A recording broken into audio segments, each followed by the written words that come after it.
Ike. So many Ukrainians. Dima Shvets was awoken last Thursday by the sound of bombs. At around 5 a.m. local time, Russian troops began shelling key targets in his country, escalating a military assault that had begun 8 years ago into a full-fledged invasion. As air raid sirens rang out in cities across Ukraine, Shvets reached out to friends, family, and colleagues to find out what was happening. The first 2 days were super tough, Shvets tells The Verge, as he and those around him were forced to adapt to this new and terrifying reality. On the one hand, everything they knew had changed forever. On the other, life had to continue, there was no other choice. For Shvets, continuity meant his company, a startup based in Ukraine called Refaces that makes a popular face-swapping app of the same name. As CEO, Shvets watched over Slack and Telegram channels as the firm's staff, many of whom were already working remotely, headed to bomb shelters and basements for protection. Against the initial bombardment, Ksenia Maslova, a member of the company's comms team, says she found her way to her local subway station in central Kyiv on Friday and was there until Monday with around 50 others. We had our sleeping bags, warm clothes and other emergency things in. We call them anxious bags, Maslova tells The Verge. It was crazy because even though we had food with us, we didn't know if we'd be able to come out again on Monday. As the days passed and the initial shock of the invasion subsided, staff began to move further afield, keeping an eye on reports of Russian troop movements as they did. Some headed for the border and many to friends and family in the West, where fighting is less intense. The war forced us to split up, says Shvets, who is himself now in western Ukraine. A few members of Refaces team members quickly volunteered to join Ukraine's Territorial Defense Forces, a military branch of civilian reservists that's been carrying out auxiliary tasks for the army, transporting food and fuel, making Molotov cocktails, and setting up armed roadblocks. And as the Refaces team shared news of these departures, Shvets began to think about what his company could do to help the war effort. We told our people they shouldn't work now, he says. We should work on the freedom and health of our country instead. We should work on the freedom and health of our country instead. With a little over 200 employees, Refaces is hardly a tech giant, but it's a well-known startup in Ukraine's once booming IT sector. Despite threats of war and the pandemic, Ukraine's tech exports grew by 20% in 2020, and Refaces itself, formerly known as Duplicat, has both won awards and topped app download charts around the world since its release. The app uses machine learning to swap users' faces into GIFs and videos of movies and memes, essentially producing domesticated deepfakes for entertainment on social media. And while that essential functionality still remains, the Refaces team has since conscripted its app into Ukraine's wider information war. The first step, explains Shvets, was to leverage the app's popularity in Russia. Working sometimes from bomb shelters and basements, he and his colleagues compiled a video that showed the invasion as it had happened, using the same clips and images that were circulating on social media. In some ways, it felt like work as normal, says Maslova, but it was a routine conducted under extraordinary conditions. Sometimes someone took a task and then texted the channel.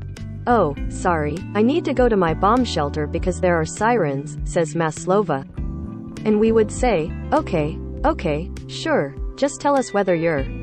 After the video and accompanying text were prepared, Refaces team sent out millions of push notifications to the app's users in Russia and around the world, calling on viewers to join protests and stand with Ukraine. Daria Kravitz, Refaces comms manager, says a key motivation was to reach Russian viewers by bypassing traditional channels of communication.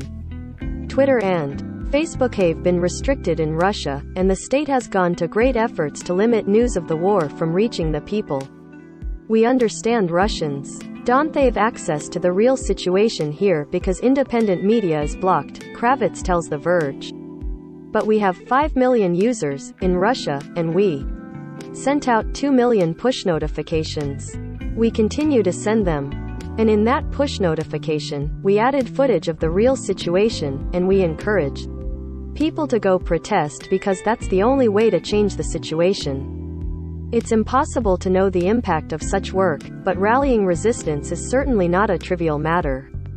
Analysts say Russia's media blackout was a key part of the country's military strategy to strike fast and hold territory before domestic politics could disrupt an unpopular invasion or Western powers could stir themselves to help. Ukraine has stymied these efforts on two fronts. First, by offering stiff opposition to Russian troops on the ground, and second, by flooding social media with memes, images, and videos that emphasize the brutality of the invasion and the bravery and humor of ordinary Ukrainians. For Reface, push notifications were just the start, and the company has since given its app a patriotic makeover. The app's icon now shows the blue and yellow the Ukrainian flag, while a banner on the welcome screen tells users, "Ukraine needs your support," directing them to donate to the war effort. Most conspicuously, Reface has added a new character to its roster of face-swapping stars, Ukraine's President Volodymyr Zelensky, who has become a key figure in the country's media war, sharing defiant videos to counter Russian misinformation about his surrender. In Reface's app, anyone can place their face over Zelensky's as he walks with soldiers and addresses the nation, telling viewers, "Slava Ukraini, glory to Ukraine." As Shvets puts it, before, the main heroes on the app were Jack Sparrow, Hulk, and Iron Man. But today's heroes are our people, our military forces, and our President Zelensky. Shvets says that up until the moment that bombs started falling, he hadn't ever thought his world would look like this. He says he only wanted to start Refaces make fun tools for creators. Frankly speaking, I could never have imagined doing this with the app, he says. But like so many Ukrainians, Reface and its team have adapted their skills to what they say is an existential threat to their country and freedom. Other members of the tech industry have made similar efforts, volunteering for the so-called cyber resistance and agitating on social media.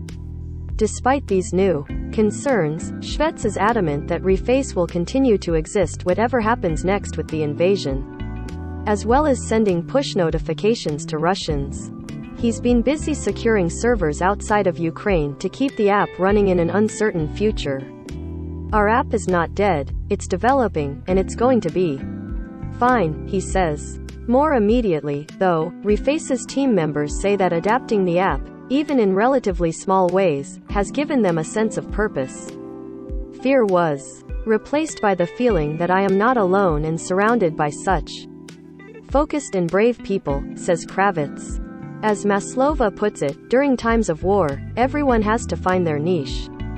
If you have a medical degree, you go and help medical institutions, she says.